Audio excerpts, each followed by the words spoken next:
को तेल देने से इनकार कर दिया है।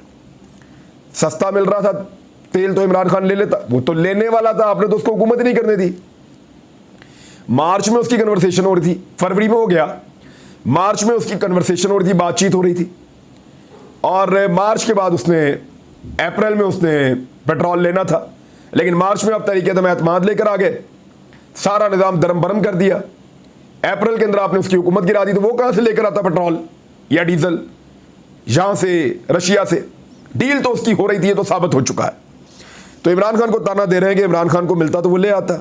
रूस ने हमारे खत का जवाब नहीं दिया, ना इनके खत का जवाब देता है रूस, ना अब इनको अमेरिका मुंह लगाता है, ना इनको चाइना मुंह लगाता है, बल्कि मुबैना तौर पे चीन ने कहा शबाशी साहब मेहरबानी करें इधर दौरा करने ना आइएगा, यहां पे शोबाजी आपने नहीं करनी आगे चाइना में। तुर्की के अंदर इनको कुछ नहीं मिलता, सऊदी अरब में कख नहीं मिलता, बरतानिया में कख नहीं मिलता, इनको यूएई में इनको कुछ नहीं मिलता। जिस मुल्क में गए ना मुंह की खा के आए, बेइज्जत करवा के आए हर जगह से। और वो बिलावल भुट्टो जरदारी जब से वजीर बने वो पाकिस्तान का दौरा ही नहीं किया उन्होंने। वो पता नहीं कौन कौन से मुल्कों में घूमते जा रहे हैं, फिरते जा रहे हैं, इधर अवाम मर रही है, बेड़ा गर्क कर दिया। जब इमरान खान ने 5 रुपए पेट्रोल बढ़ाया था ना, तो बिलावल वहां से सिंध से लॉन्ग मार्च लेकर इस्लामाबाद आ गया था। अब बिलावल को कोई पकड़ो, बिठाओ, बिठा के बताओ 84 रुपए पेट्रोल और 119 रुपए डीजल बढ़ गया है, निकलो लॉन्ग मार्च की तरह है। लोग मर गए, तबाह हो गए, बर्बाद हो गए, और इनकी सियासत भी लोग ऐसे ही दफन कर देंगे, ये अब दिखाई दे रहा है। लेकिन वही इनके सहूलतकार, इनको लाने वाले न्यूट्रल्स, वो इनको बचाने की कोशिश करेंगे, और ऐसा लगता है कि उन्हीं की इनको सहूलत मुयसर है। इन्होंने कहा जी कि हमने खत लिखा, रूस ने जवाब नहीं दिया, हमने अपना सफारतकार भेजा, उन्होंने साफ इनकार कर दिया कि हम नहीं दे रहे आपको पेट्रोल और डीजल। 2015 में गैस पाइपलाइन मंसूबा, उन्होंने कहा जी कि आपने हमारे साथ मुआहिदा नहीं किया था, वो भी नवाज शरीफ का दौर था ना, बुज़दिल आदमी, नहीं किया मुआहिदा रूस के साथ अमेरिका से डर के। तब तो कोई पाबंदियां नहीं थी, तब तो कोई कुछ नहीं कह रहा था, तब भी मुआहिदा नहीं किया, और ना करने का नुकसान पाकिस्तान को हुआ। और अब ये बहाना लगा रहे हैं कि 2015 में क्योंकि मुआहिदा नहीं हुआ तो वो मजीद बात नहीं करेंगे। रूस अगर 30% कम पर देगा तो हम तेल ले लेंगे। गंदम के लिए रूस से हम बात कर रहे हैं। वैसे ये इतनी ढीठ और बेशर्म मैंने हुकूमत कभी जिंदगी में नहीं देखी जो इन्होंने पब्लिक का हाल कर दिया है। और अब एक और चीज़ मैं आपको बताता हूँ, आपने गौर किया है कि ये डीजल और पेट्रोल बढ़ाने से पहले पाकिस्तान में एक ऐसी खबर जो काफ़ी नीचे चली गई थी उसको ऊपर लाया गया। अचानक से DGISPR आते हैं और एक टीवी के ऊपर इंटरव्यू दे देते, आउट ऑफ द वे। यानी रास्ते में कुछ ऐसा हुआ भी नहीं कि अचानक DGISPR को आना पड़ जाए, कुछ बहुत बड़ा हो गया, उनको एक इंटरव्यू देना पड़ जाए एक टीवी चैनल के ऊपर। ऐसा तो कुछ नहीं हुआ था। और उन्होंने उस इंटरव्यू की आज एक वजह बयान की है, जरा वो सुने आप। DGISPR कहते हैं कि गुज़िश्ता हफ्ते, यानी एक हफ्ता पहले की बात है, शेख रशीद ने एक इंटरव्यू दिया था। उसका हवाला देते हुए उन्होंने कहा कि शेख रशीद ने कहा था कि कमेटी में किसी सर्विसेज चीफ ने नहीं कहा कि साजिश हुई। तो यही तो कह रहे हैं DGISPR, पहले भी यही कहते रहे, फौज के तर्जुमान पहले भी यही कहते रहे, और ये फौज का मौक़िफ़ है ऑफिशियल कि साजिश नहीं हुई, मुदाखलत हुई है, और यही उस लेटर के अंदर लिखा हुआ था। अब मामला यह है कि DGISPR ये कह रहे हैं शेख रशीद के हवाले से, उनके इंटरव्यू का हवाला देते हुए, कि पिछले हफ्ते उन्होंने कहा कि कमेटी में किसी सर्विसेज चीफ ने नहीं कहा कि साजिश हुई है। और इसमें शेख रशीद ये तासुर देना चाह रहे थे कि वो उनके नुमाइंदे के तौर पर बात कर रहे हैं, यानी वो फौज के नुमाइंदे के तौर पर बात कर रहे हैं। तो मैंने ज़रूरी समझा कि उसी प्रोग्राम में जाकर तर्जुमान की हैसियत से वजाहत कर दूँ, क्योंकि मैं सर्विसेज चीफ जो हैं उनका तर्जुमान हूँ। ये शेख रशीद ने फौज का नाम ले लेकर वो कुछ कहा हुआ है ना इस मुल्क में, आज तक तो कभी DGISPR ने नहीं सोचा। गेट नंबर 4 की पैदावार किसने कहा था सबसे पहले? शेख रशीद ने। खुफिया मुलाकातें रातों को हो रही है, किसने कहा था सबसे पहले? शेख रशीद ने। फौज जो है वो नाराज हो गई है, किसने कहा था सबसे पहले? शेख रशीद ने। इमरान खान साहब के साथ मामला ठीक हो गए हैं फौज के, किसने कहा था सबसे पहले? शेख रशीद ने। फौज गैर जानिबदार नहीं हो सकती है, किसने कहा था सबसे पहले? शेख रशीद ने। तो शेख रशीद ने इससे ज्यादा खौफनाक, जो फौज के इमेज को इधर उधर कर सकते हैं या उसके ऊपर एक राय कायम कर सकते हैं, इस तरह के स्टेटमेंट तो 10 दर्जन दफा दिए हुए हैं पहले। एक 100 से ज्यादा स्टेटमेंट मैं निकाल के दे देता हूं आपको, उस पर तो कभी DGISPR नहीं आए और आकर बात नहीं की। तो यहां शेख रशीद ने एक वो बात की जो खुद DGISPR कह रहे हैं। उन्होंने कहा जी मुझे लगा कि ये फौज का तर्जुमान बन रहा है तो मैं आगे खुद तर्जुमानी कर दूं। बात उसने भी वही की, DGISPR ने भी आके वही बात की। तो बात करने का फायदा क्या था? एक्चुअली मुझे ऐसा लगता है, मेरा ये एनालिसिस है कि एक गड़ा मुद्दा जो है उसको दोबारा से खड़ा किया गया है और एक हवा बनाएगी कि एक नई बहस हो जाए मुल्क में, और उस बहस का फिर फायदा उठाया इंपोर्टेड सरकार ने, क्योंकि बहस तो बन चुकी थी मुल्क के अंदर। मैं ये नहीं कह रहा कि ये सारे मिले हुए हैं और इस तरह से है, लेकिन इसका फायदा तो हुआ है। अब मरियम नवाज की मीडिया मैनेजमेंट तो फिर ऐसे ही है।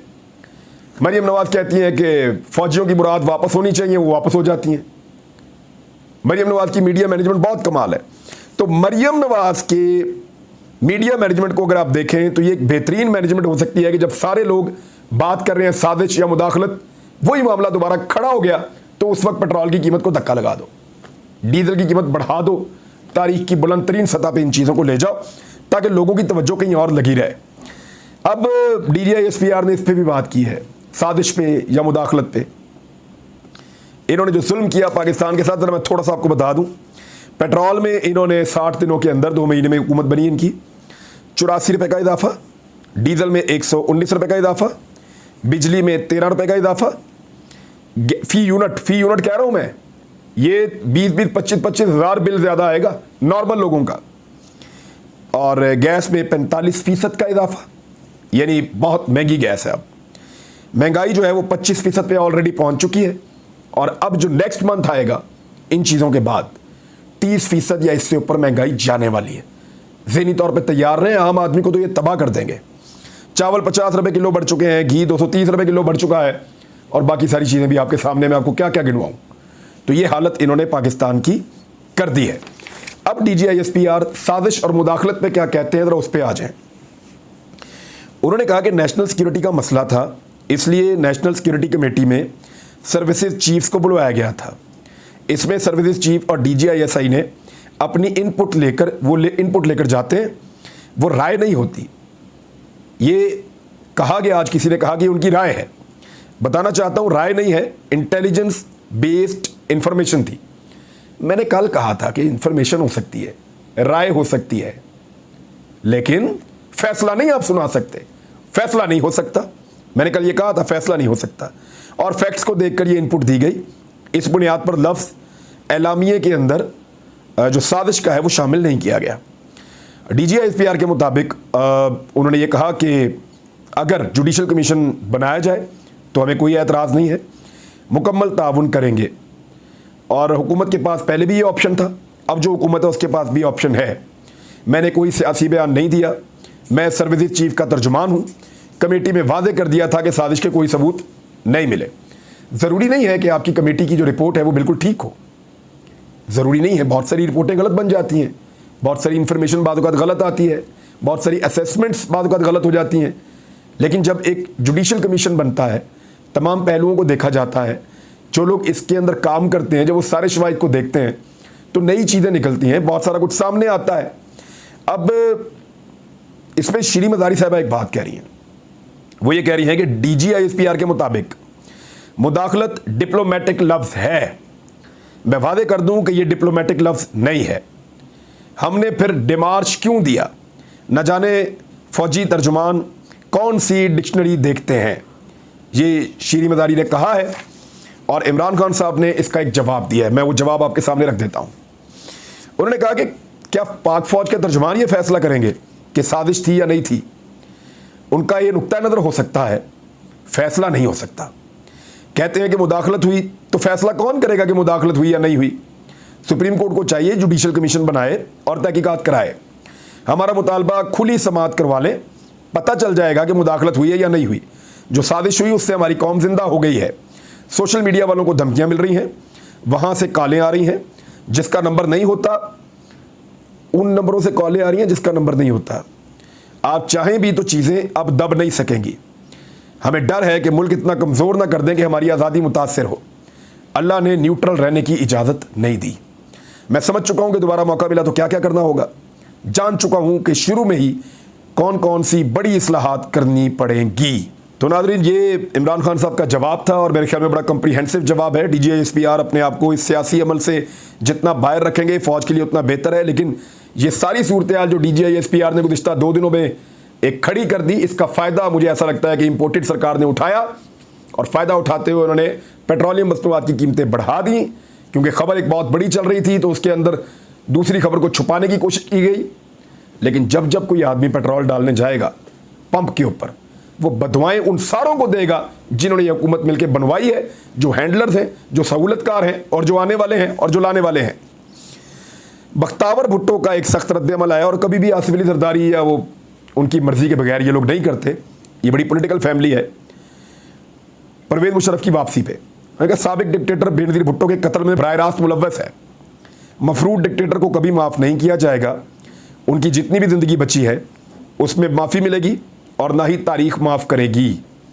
तो मैं एक चीज़ बता दूं कि जिसको आप कह रहे हैं ना कि वो मुलव्वस है बेनज़ीर भुट्टो के कत्ल में, तो ये आप लोग साबित नहीं कर पाए।